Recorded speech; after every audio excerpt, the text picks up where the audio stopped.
Bonjour les pirates, Bruno Marchal, mental coach à Montpellier. Bonjour les pirates.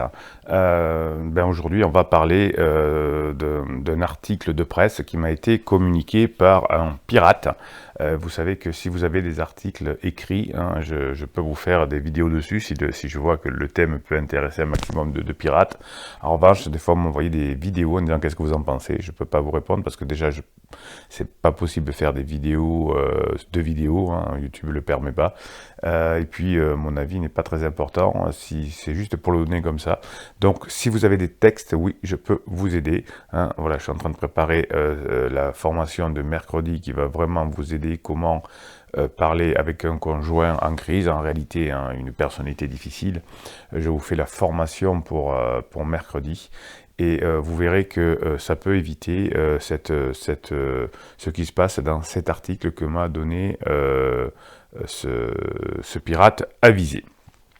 Voilà, donc c'est la façon de parler, la façon de créer un contexte va faire que la crise de votre conjoint va être plus ou moins longue.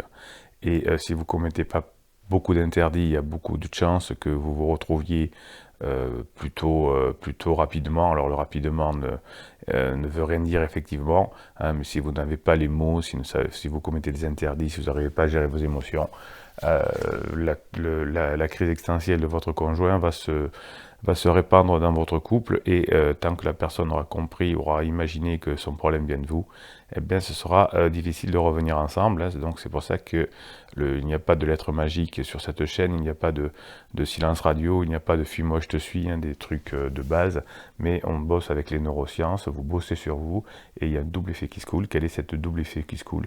Eh bien c'est que non seulement vous allez multiplier les chances de récupérer votre conjoint en crise, mais en plus vous allez pouvoir utiliser tout ce que vous apprenez en coaching et en formation dans votre vie de tous les jours. Hein, c'est notamment le cas avec la formation comment gérer les personnes en crise et comment leur parler. Ça vous aidera pour gérer toutes les personnalités difficiles. Alors notre pirate malin en chef m'a envoyé un article sorti il y a 2 jours donc le 5 décembre 2020 à 7 heures, dans le journal Le Figaro, un article qui s'appelle « Comment la pandémie a boosté l'adultère ».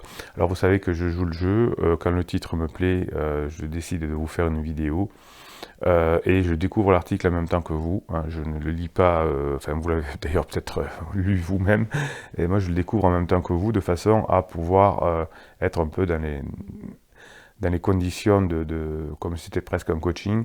Et ce qui me plaît beaucoup, c'est un peu me mettre en danger comme ça, c'est avoir un peu de fun, un peu avoir d'adrénaline, hein, c'est que vous devez mettre dans votre couple pour que votre couple fonctionne, ce fun, ce divertissement que vous avez sûrement pas mis dans la phase 2 du couple et qui ont fait que finalement c'est plus compliqué au moment de la phase 3. Allez, moi je prends le pari, je prends le fun, on y va.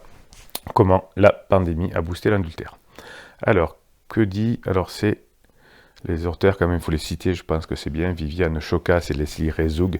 Alors, au moment, on va parler de ces personnes-là, mais de ce qui est écrit. Hein. C'est que c'est juste ce qui est écrit qui va peut-être nous aider à avancer et vous faire comprendre. Donc, filtré par texto, chassé sur les sites de rencontres, s'enflammer en ligne, la pandémie a stimulé l'infidélité virtuelle. Oui, ça c'est assez vrai. Les personnes, notamment en crise, redeviennent comme ados et passent du temps sur leur téléphone, en texto, site de rencontre, etc. Mais vous savez que l'attachement, le vrai attachement, ou l'amour si vous voulez, mais en tout cas entre adultes c'est plutôt de l'attachement, ne peut se faire que véritablement quand il y a une présence avec le regard, avec l'émotion, etc. Ça, on a bien compris ça aujourd'hui en neurosciences. En revanche, les relations virtuelles amènent souvent de la frustration et de l'imagination.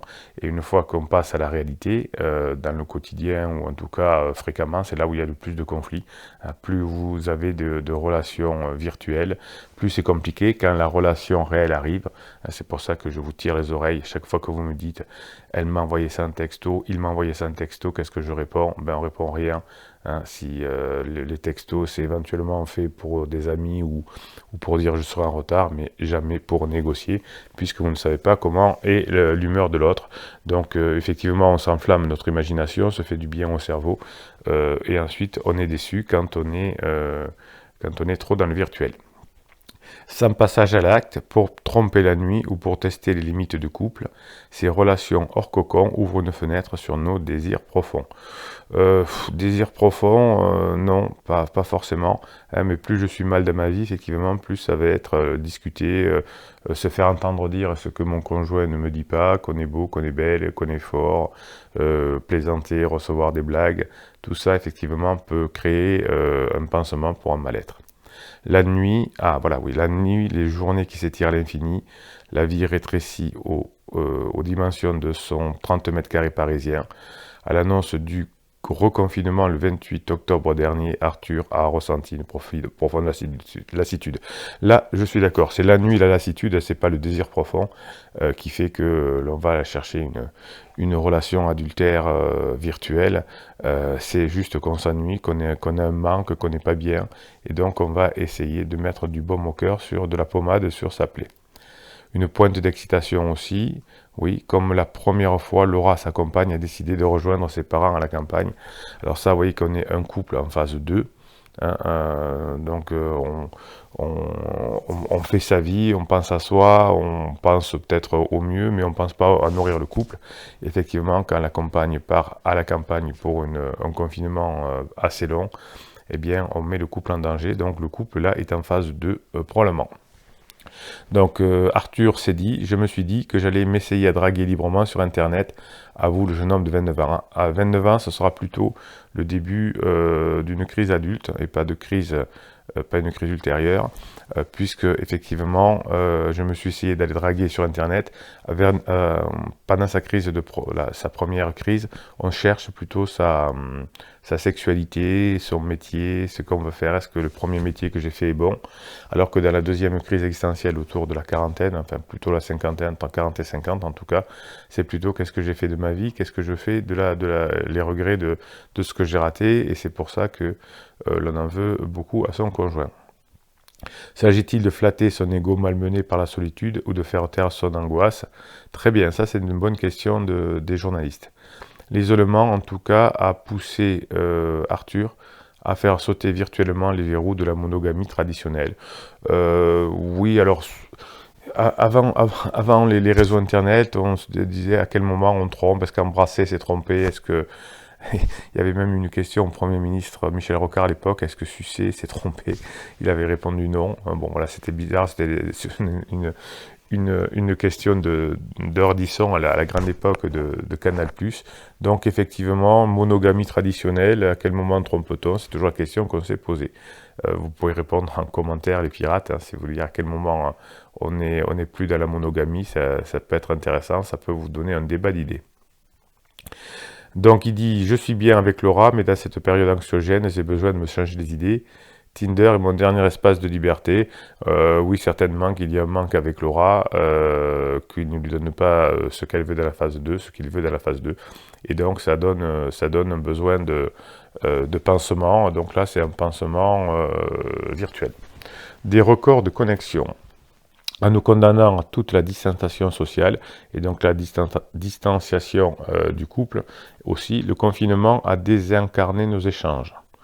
Ouais, puisqu'on peut moins se voir, on se parle plus. Alors, l'écrit est une catastrophe dans ces moments-là. À la limite, une vidéo, un échange avec la voix pour se faire du bien, pourquoi pas.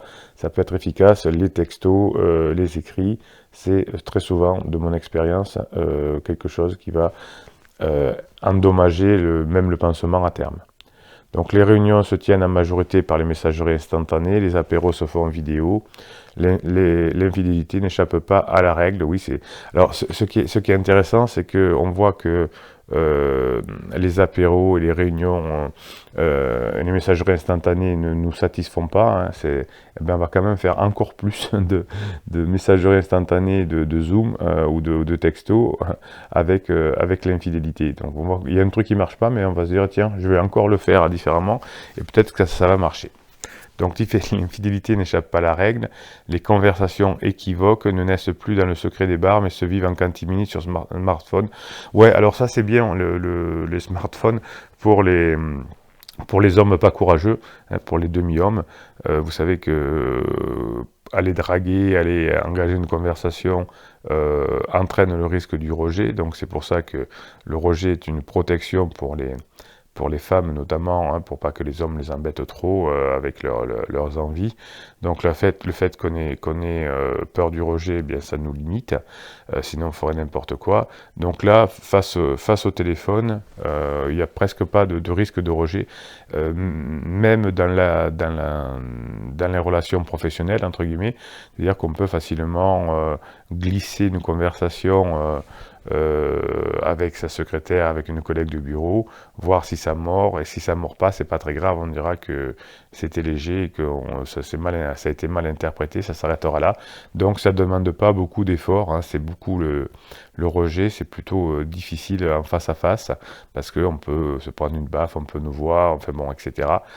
Tandis que là, sur le smartphone, on ne risque pas grand-chose. Donc la drague par smartphone, quand on est en crise, c'est très bien parce que ça ne nous abîme pas trop, on va dire. Et comme quand on est en crise, on a une estime de soi très basse, ça peut nous aider à nous faire croire que finalement on est des lions, alors que finalement on est des petits toutous quand on est en crise. Les écrans sont des supports à l'adultère depuis longtemps, notamment avec l'invention du Minitel, il y a qu'à près de 40 ans. Ouais, ouais, oui, pour les personnes qui ne sont pas très courageuses, c'est ça. Nuance, Michel Stora, psychologue et cofondateur de l'Observatoire des mondes numériques en sciences humaines. Waouh! On en crée de ces trucs, l'Observatoire des mondes numériques en sciences humaines. Ouais, alors ça, c'est bien français, non? Un observatoire. Bon, je ne connaissais pas. Mais dans une situation aussi stressante que celle de la pandémie de Covid-19, la profusion des tentations apporte une forme de bonheur numérique qui permet parfois de supporter le réel. Oui, vous voyez, c'est un pansement comme les pansements adultères. Et quand on va avoir terminé notre angoisse de la Covid-19 et qu'on pourra ressortir, eh bien, on laissera tomber certainement ces discussions Tinder ou autres faites pour calmer l'angoisse, puisqu'il n'y aura plus d'angoisse, hein, comme le pansement adultère calme l'angoisse. Et donc si vous travaillez sur vous et qu'il n'y a plus d'angoisse à la maison et que la crise existentielle va venir non pas du couple mais de la personne, qu'elle se rende compte de ça, au bout d'un moment, il n'y a plus besoin d'avoir un pansement à disposition. Papillonner sur les réseaux gomme temporairement nos aspects négatifs. Oui, c'est vrai, comme l'adultère physique avec le pansement, gomme aussi temporairement des affects négatifs. Les sites de rencontres sont devenus le palliatif à la micro-drague du quotidien. On ne s'y attendait pas, mais nous avons enregistré une augmentation record des connexions, des inscriptions durant le premier confinement, déclare Solène Paillet, directrice de la communication de Glidden Europe. Oh, c'est bizarre, tiens, on ne s'attendait pas. Il y en a plus de temps à la maison et on ne s'attend pas à ce qu'il y ait une déconnexion des inscriptions supplémentaires. Bizarre, Solène. Alors, Glidden Europe, c'est le site spécialisé dans l'adultère. Hein. C'est des personnes qui ne veulent généralement pas quitter leur couple ou qui ne veulent pas trop s'engager et qui vont s'inscrire sur Glidden. Et c'est une application qui permet, qui est très rentable, hein, puisqu'on peut demander beaucoup d'argent, entre guillemets, pour compenser les angoisses, et qui permet d'avoir de l'adultère sans vraiment s'engager. Donc ce Glidden-là a été inventé par des femmes. Solène Paillet en est une, je pense. Et dans la pub de Glidden, c'était... Alors, je n'ai plus entendu de pub de Glidden depuis un moment. Alors d'ailleurs, c'est marrant parce que moi, je vois pas les pubs qui passent sur mes vidéos. Je ne sais pas si c'est toujours le cas, vous me le mettrez en commentaire, mais on me dit que souvent la pub de Glidden passe avant mes vidéos. Je dois être ciblé, c'est-à-dire comme on parle de mal-être et d'adultère, Glidden doit être intéressé par ce que je fais. Donc Glidden était à un moment donné une pub, je ne sais pas toujours aujourd'hui, c'est un site fait par des femmes qui correspond aux besoins des femmes. Donc c'était assez bizarre c'était un peu une nouveauté puisqu'on a toujours pensé que c'était plutôt les hommes entre guillemets qui étaient infidèles et qui trompaient face aux pauvres femmes qui subissaient. Là, Glidden était pour la première fois les femmes ont revendiqué le fait d'être infidèles et d'être fiers d'être infidèles. Voilà, donc ce site a été, c'est un site qui est fait pour rencontrer et avoir de l'adultère. Alors c'est des pansements finalement également. Mais c'est pour les personnes qui sont un peu moins neuneux que d'aller chercher son adultère dans son entreprise ou avec des amis du couple ou avec des personnes de son sport ou de son théâtre. Là, quand ça explose, puisque le pansement finit toujours par exploser, ça rejaillit sur le sport ou sur le boulot. Donc finalement, les personnes qui utilisent Gliden sont peut-être moins touchés par la crise, enfin encore un peu plus lucides que les personnes qui vont chercher le pansement dans leur travail. Donc Solène Paillet nous dit que du 17 mars au 11 mai, le site spécialisé dans l'adultère a vu son trafic croître de 260%. Son nombre d'inscrits bondir de plus de 170%. Ouais, ça ne m'étonne pas du tout, hein. Il y a eu toutes les connexions Internet ont augmenté pendant le premier confinement. Même son de cloche chez Tinder, le nombre de swipes, ce geste qui consiste à balayer l'écran pour sélectionner un profil, a augmenté de 42% au pic de la période. Vous voyez, alors ça, Tinder, c'est encore autre chose que par rapport à Glinden. C'est encore, quand on a très peur du rejet, c'est encore plus facile. Il suffit d'un coup de doigt à droite ou à gauche pour dire tu ne m'intéresses pas. Donc ça, c'est plutôt pour les femmes pour dire tu ne m'intéresses pas. Et la stratégie des hommes, c'est de dire pratiquement à tout le monde tu m'intéresses, tu m'intéresses. Et sur le grand nombre, il y a bien une femme qui va vous répondre oui, qui est peut-être moins sollicitée que les autres. Donc Tinder, c'est vraiment rigolo. C'est les hommes qui swipe le maximum de personnes et les femmes qui choisissent sur une photo, c'est-à-dire sur la chose la moins représentative de ceux qui va faire une relation réussie. Mais en tout cas, pour des jeunes personnes qui sont avant la lune de miel, Tinder est un moyen effectivement pour de pouvoir dragouiller sans prendre trop de risques quand on n'est pas encore un guerrier. À ce titre, le 19 avril a été la journée la plus bavarde. Ce jour-là, les utilisateurs ont envoyé en moyenne 72% de plus de messages par rapport au début du mois de mars. Les manières d'utiliser l'application ont évolué. Désormais, les discussions en bâton rompu se tiennent aussi en vidéo. Tous les concurrents de Tinder proposent cette fonction qui connaît un sujet grandissant.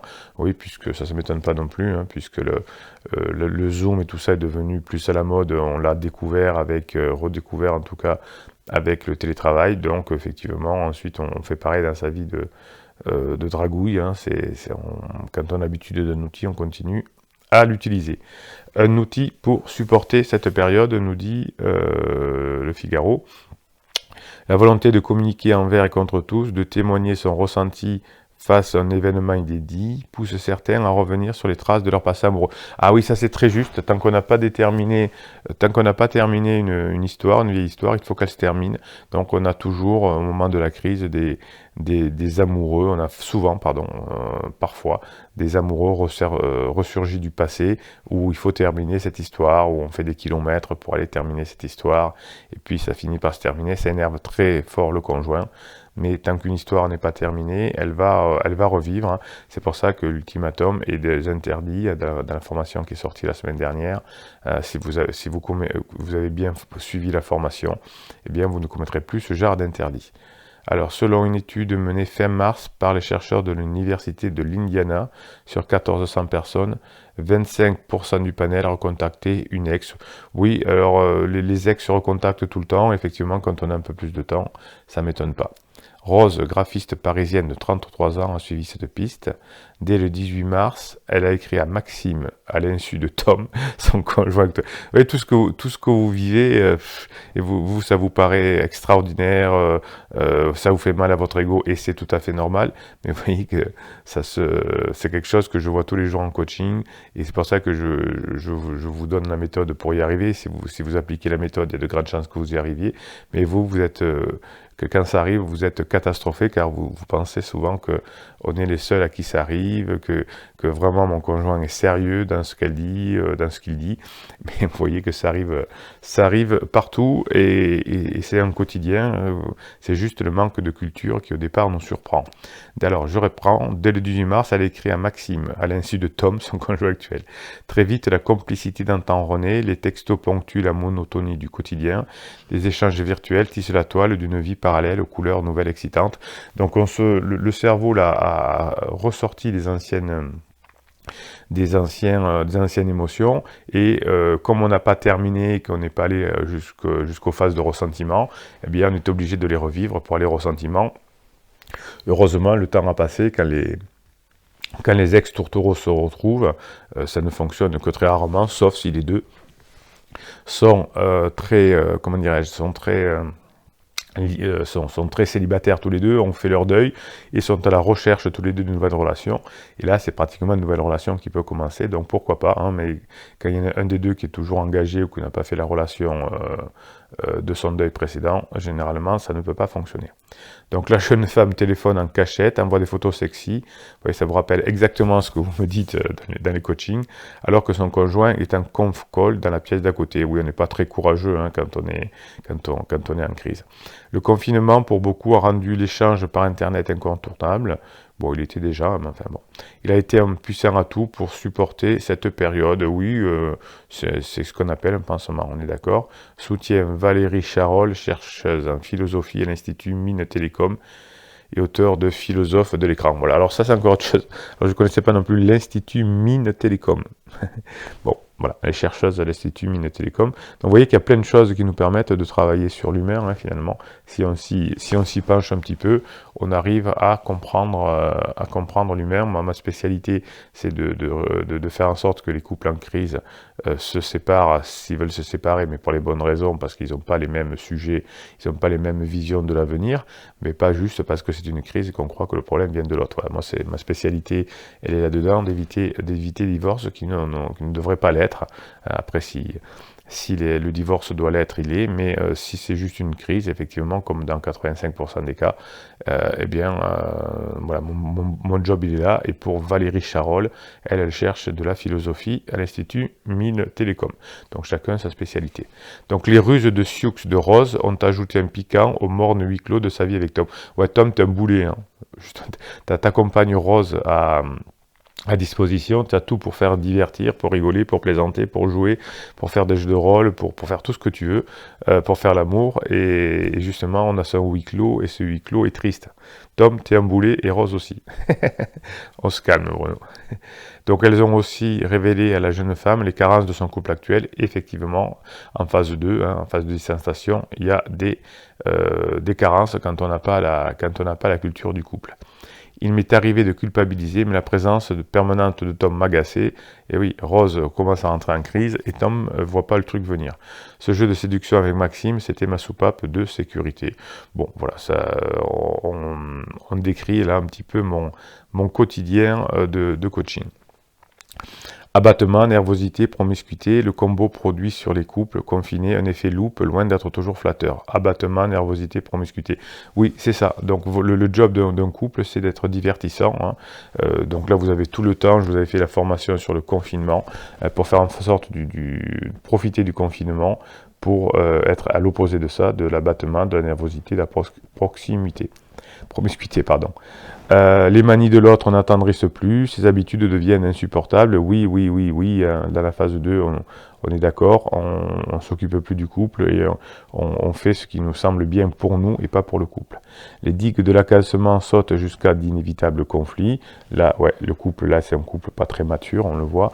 À mesure que l'image du partenaire s'érode, l'édifice du couple que l'on croyait insubmersible se fissure. Et là, on va rentrer en phase 3, ouais. Ouais, il est bien cet article, il est bien, il décrit la réalité, il décrit ce que vous me décrivez, il décrit ce que je vois tous les jours. Vous voyez que c'est pas un problème tellement de couple, c'est un problème de méthode. Hein, et si vous apprenez la méthode, ben il y a pas de raison que ça se passe mal dans votre couple et que vous récupériez pas. Le couple urbain du XXIe siècle n'est pas habitué à passer tout son temps ensemble, pointe Valérie Charol. Ouais, ça c'est vrai, bien sûr. Et au contraire, donc on va pouvoir profiter. Il aurait fallu profiter si vous achetez la formation confinement pour sauver votre couple à ce moment-là. En général, les deux membres travaillent à l'extérieur, chacun peut avoir une vie sociale bien à soi. Le confinement impose la fusion de nos différentes identités et révèle en même temps notre besoin d'autonomie. Oui, ça c'est vrai.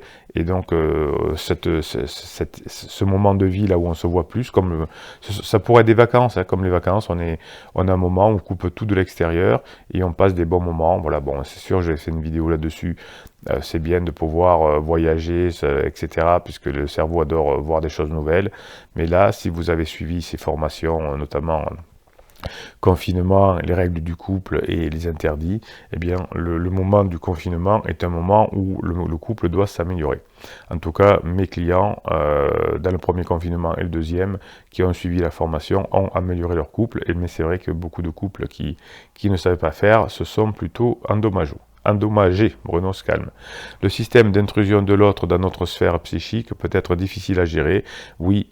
Alors, intrusion, sphère psychique, le couple, c'est pas du tout ça, c'est du divertissement, c'est du badinage, c'est de l'humour. Hein. On n'est pas dans la transgression, dans des mots comme ça. Arrêtez de me faire de vos couples quelque chose de lourd. Faites-moi des couples légers et vous serez heureuse ou heureux.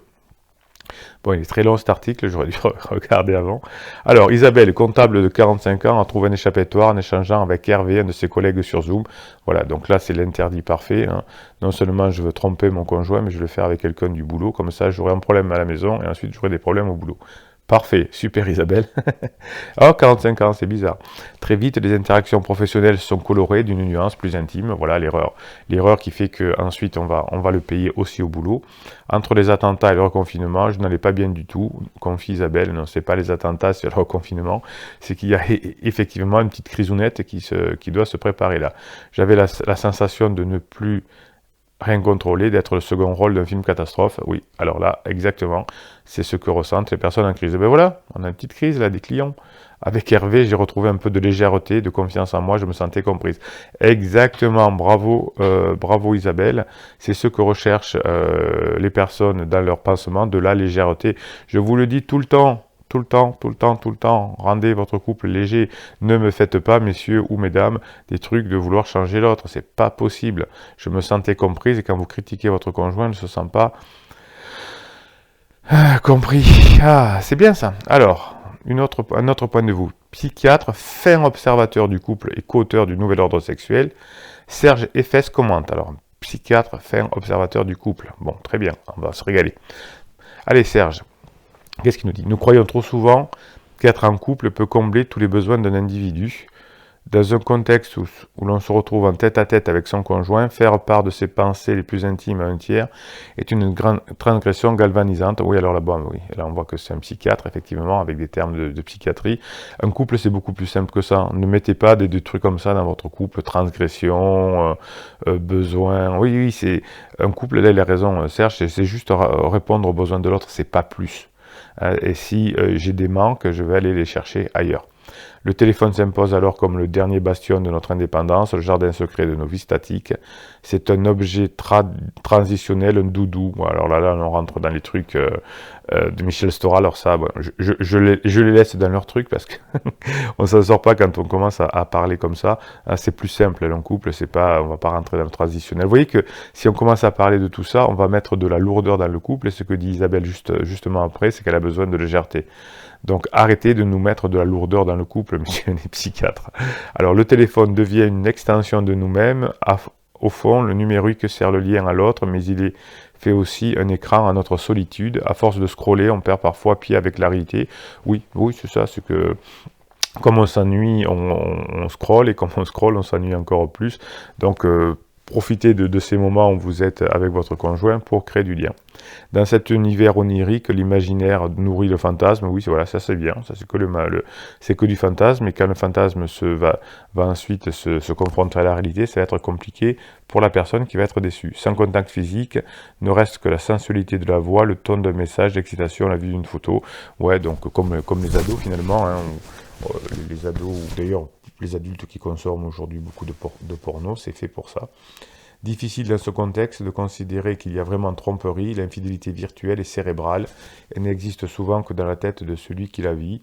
Ouais, et souvent ensuite, quand on se voit, c'est compliqué, hein. J'avais un client hier ou avant-hier au téléphone, donc sa femme a eu une relation virtuelle avec un homme à 5 ou 600 km. Elle est allée le voir, il s'est installé chez lui sans l'avoir vu, et bien sûr, ça a fait une explosion dans sa tête. Retrouver l'énergie désirante, à force de voir sa compagne en permanence vissée sur son smartphone, Tom, le conjoint de Rose, a eu des doutes. Ah, quand même. Très bien, Tom, il a eu des doutes. Puis a fouillé l'appareil, bon, ça vous me le faites aussi. La trahison a été révélée. Alors, fouiller dans l'appareil, bon, c'est interdit, mais ce qui est interdit surtout, c'est d'ensuite d'aller en parler après, de faire son boulot. Et là, la trahison a été révélée et le couple a cohabité dans une ambiance délétère jusqu'au déconfinement. Même si Rose a arrêté de parler à Maxime, vous voyez que voilà, on est dans les interdits totaux, hein. Rose se fait avoir et va discuter. Tom fouille dans l'appareil.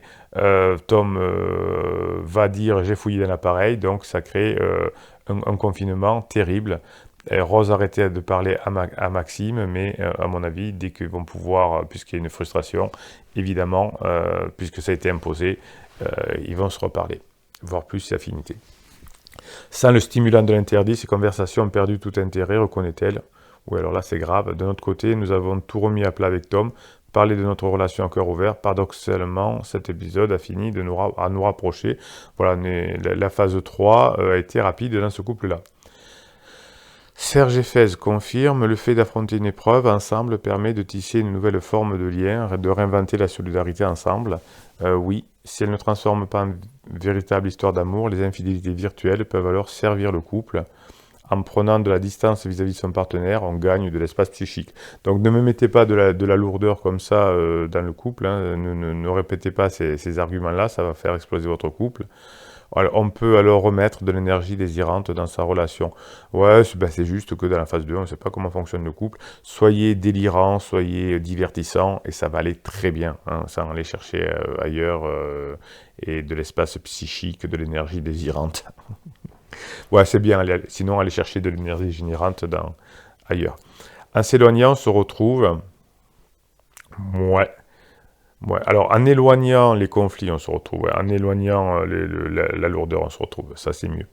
En se confiant à un autre, on se découvre soi-même. Oui, ça c'est vrai, hein, c'est le but du coaching. Un voyage intérieur qui nous plonge. Alors oui, votre conjoint, ça n'est pas là pour être votre coach ou votre psy, hein, ça c'est important. Un voyage intérieur qui nous plonge dans les secrets de nos identités, loin du carcan de nos vies immobilisées. Ouais, ben c'est bien, il est bien cet article. Hein, voilà, on est un peu déboulé, on ne connaît pas les règles du fonctionnement du couple. Il y a un moment où on a un peu plus de temps, et comme on a un peu plus de temps, on va chercher ailleurs. Souvent, les personnes d'ailleurs qui ont des pansements, qui sont en crise, ce sont des personnes qui ont trop de temps, qui s'ennuient un peu dans leur vie. Le conjoint, on fait tout à la maison, par exemple. Elle dit mais je le fais parce que c'est comme ça fait sûrement plaisir, c'est une façon d'être le papa ou la maman. Et c'est là, effectivement, que comme le conjoint n'a pas cette chose à faire, qui s'ennuie, qui va chercher un adultère au moment de sa crise, hein. Laissez la part de responsabilité, de travail, d'investissement à votre conjoint à la maison. Et ne me dites pas ensuite, oui, mais il fait rien ou elle fait rien. Ben oui, mais si vous faites tout, c'est sûr qu'il ne peut rien faire. Et surtout, vous avez l'honnêteté intellectuelle au bout d'un moment de me dire, oui, effectivement, dès qu'il fait quelque chose, je le critique et je le fais mieux que lui. Donc, effectivement, la personne a trop de temps et va s'ennuyer. Et la nuit est mère de toutes les vices. Voilà, merci aux pirates de m'avoir donné ce texte. Voilà, j'espère que ça vous a aidé. Mettez-moi des pouces en l'air, des commentaires pour qu'on puisse continuer à diffuser notre parole pour améliorer la société. Et là, vous voyez que dans cet article du Figaro, on a, même avec des psychiatres, etc., on n'a pas parlé de la règle du fonctionnement du couple, etc. On est allé plutôt sur des délires d'énergie délirantes, des désirantes, etc. Donc, diffusez-moi ces vidéos pour qu'on rende la vie plus légère finalement, hein. Les neurosciences, qui sont une science dure finalement, nous aident à amener de la légèreté dans la vie. Et la psychologie et la psychiatrie qui devraient nous en amener, nous amènent de la lourdeur. Donc on est des pirates et on va faire passer le message contraire, que la vie doit être plus légère, plus agréable, plus sympathique, plus énergétique, et que si on met cette énergie-là dans le couple, eh bien à la fin de la phase 3 du couple, eh bien on va se régaler dans la phase 4 et la phase 3 du couple, la phase d'exploration. eh bien, passera beaucoup plus rapidement. Voilà, allez, je vous souhaite une bonne journée. Mettez-moi des pouces en l'air, des commentaires, pour qu'en face, ensemble, on puisse arriver à passer ces belles informations. Abonnez-vous à cette chaîne, bien évidemment, parce que quand on s'abonne aussi, ça plaît à YouTube, il propose des vidéos plus souvent à d'autres personnes. Et bien sûr, on s'amuse bien dans notre communauté, notamment dans les lives, dans le canal Telegram qui est gratuit. Vous avez les formations et les coachings qui sont en descriptif de cette vidéo. Et Bruno Marchal, il vous dit à très bientôt.